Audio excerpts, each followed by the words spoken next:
Masa pandemi berdampak pada sistem pendidikan. Belajar dari rumah nyatanya bukan hal yang mudah untuk dilakukan. Mulai dari persoalan mendasar seperti belum meratanya kualitas jaringan internet di Indonesia, sampai tingkat stres orang tua dan anak menjadi hal yang sulit untuk dikendalikan. Bagaimana tips dan sarannya bagi kita, para orang-orang yang bekerja di dunia pendidikan, dalam menyiasati new normal dalam sistem pendidikan kita. Bersama saya, Latifah Permana, inilah podcast Al-Huda, semangat tak bersekat.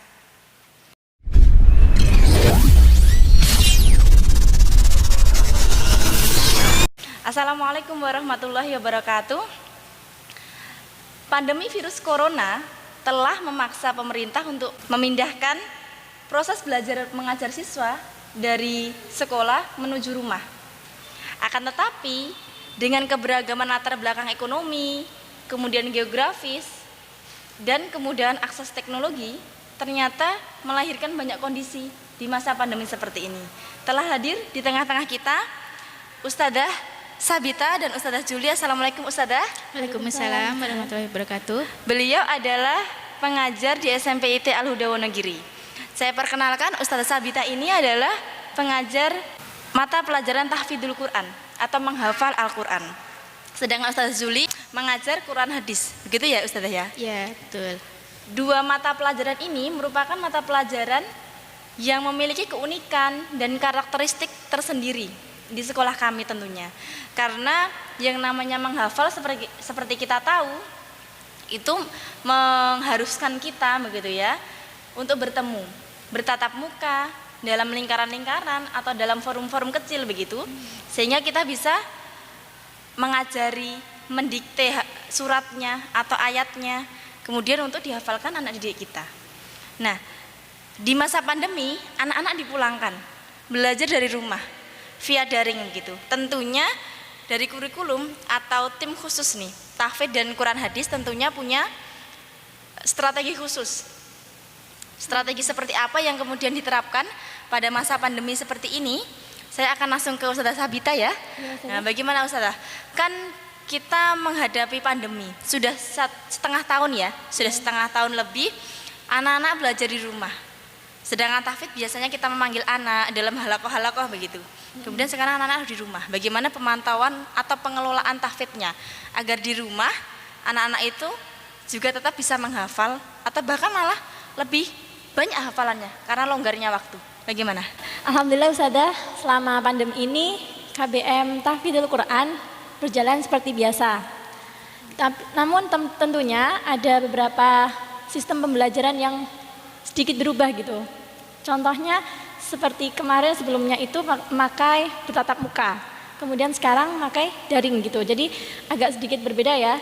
Kemudian anak-anak di rumah pun juga kurang intens juga, maksudnya kurang, kita nggak bisa mengondisikan anak-anak itu secara langsung gitu. Karena anak-anak di rumah ya Ustadzah? Iya, nggak seperti sekali. dulu ketika anak-anak di sekolah begitu ya? Iya, kita kan bisa mencarinya bagaimana gitu Ustadzah. Kemudian untuk tahfidz ini mengolahnya dengan cara anak-anak itu menyetorkan via WhatsApp Ustadzah. Tapi ada jadwalnya ya Ustadzah? Ya, untuk mungkin per hari atau per 3 hari bagaimana penjadwalan? Untuk penjadwalannya itu ya setiap hari. Anak-anak diminta untuk setoran setiap hari dengan waktu sore habis asaran Ustadzah, kan itu mulai free, sudah kosong dari daring sebelumnya ya, lain. Ya. Kemudian tahfidznya itu mulai dari habis asar sampai kita tunggu sampai malam Ustadzah. Jadi bebas, anak-anak mau menyetorkan hafalannya itu bebas pada jam itu gitu. Oh, jadi kalau untuk strategi dari sekolahnya itu mapel umumnya daringnya pagi sampai siang, kemudian tahfidznya dimasukkan di sore akhir harinya. Iya. Oh, di akhir. Pertimbangannya apa Ustadzah? Kenapa di akhir? Kenapa enggak mungkin di pagi hari atau siang? Begini, kalau di pagi hari itu biasa anak-anak itu mempersiapkan Ustadzah.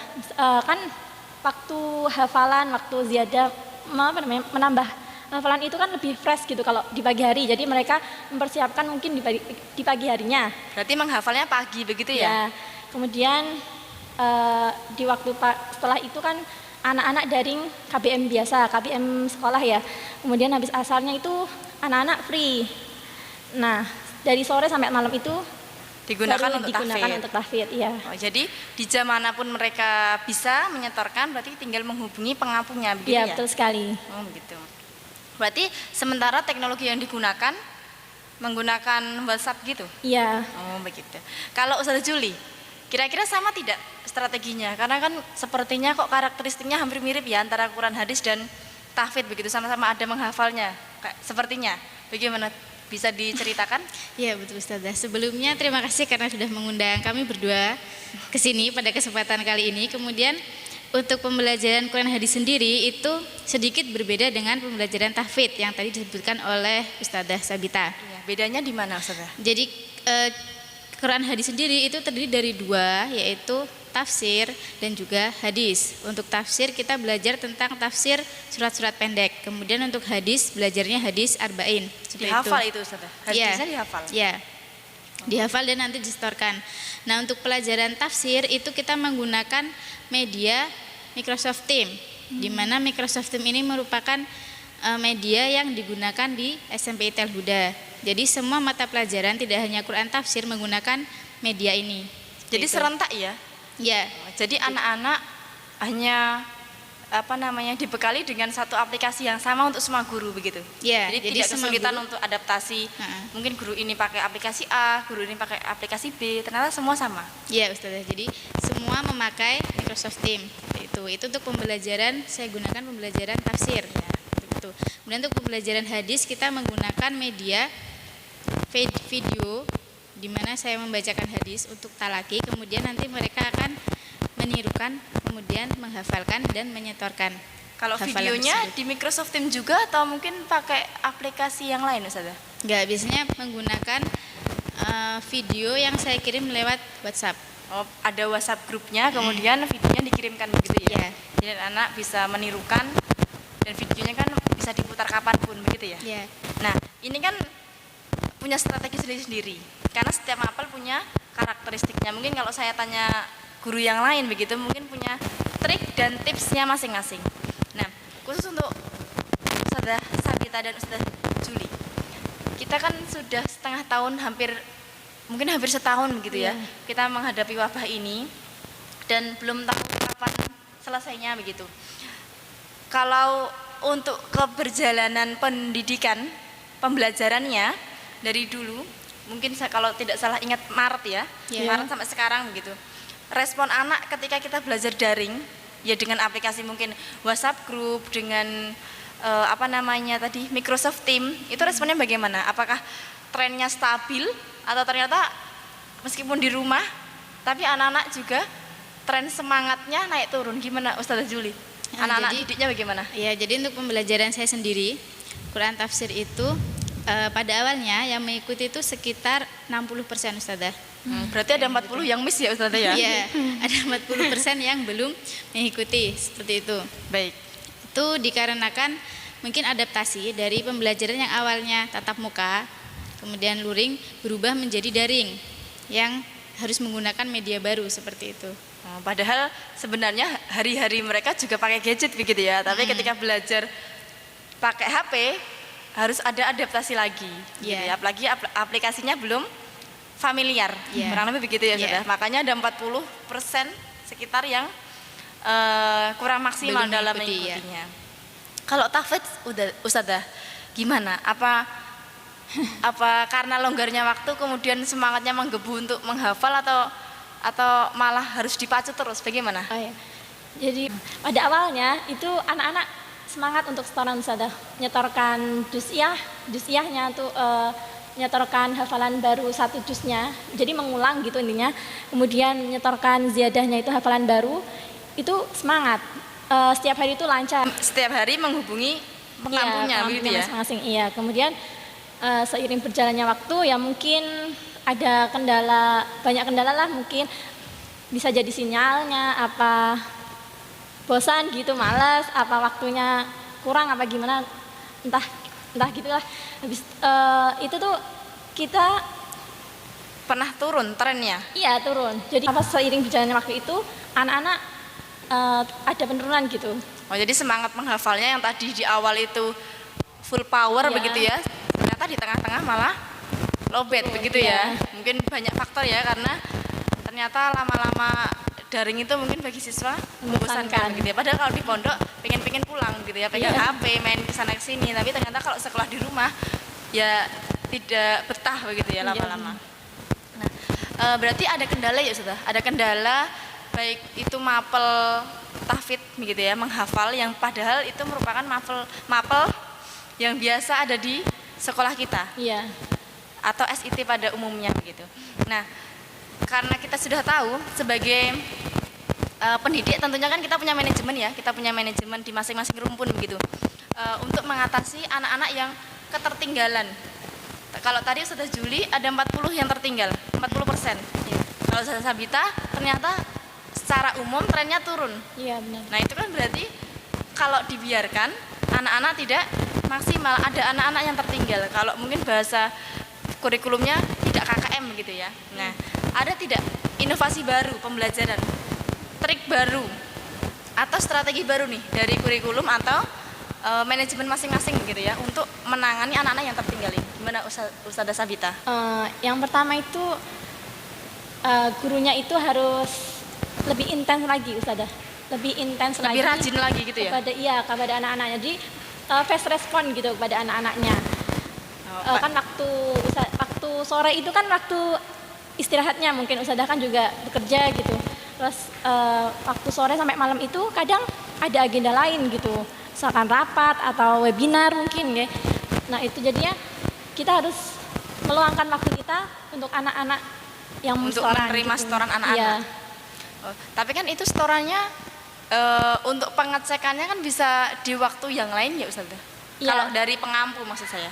Iya Ustazah, sebenarnya bisa, tapi kan lebih cepat lebih baik gitu. Oh, jadi Biar ketika tidak anak tunda-nunda gitu. jadi kalau anak langsung kirim, langsung dibaca begitu atau didengarkan. Iya. Jadi kan itu menjadi Langsung mengoreksi. pelocot ke anak-anak ya. Oh, berarti Iya, benar. langsung dikoreksi sama ustadz atau ustadzahnya begitu. Iya. Nah, itu kalau merevisi atau mengoreksinya bagaimana? Apakah ustadz atau ustadzahnya itu mengirimkan voice note ulang? Oh, ini loh ternyata dia salah bacaan Al-Qur'annya. Apakah kemudian direkam, dikirim ulang atau bagaimana?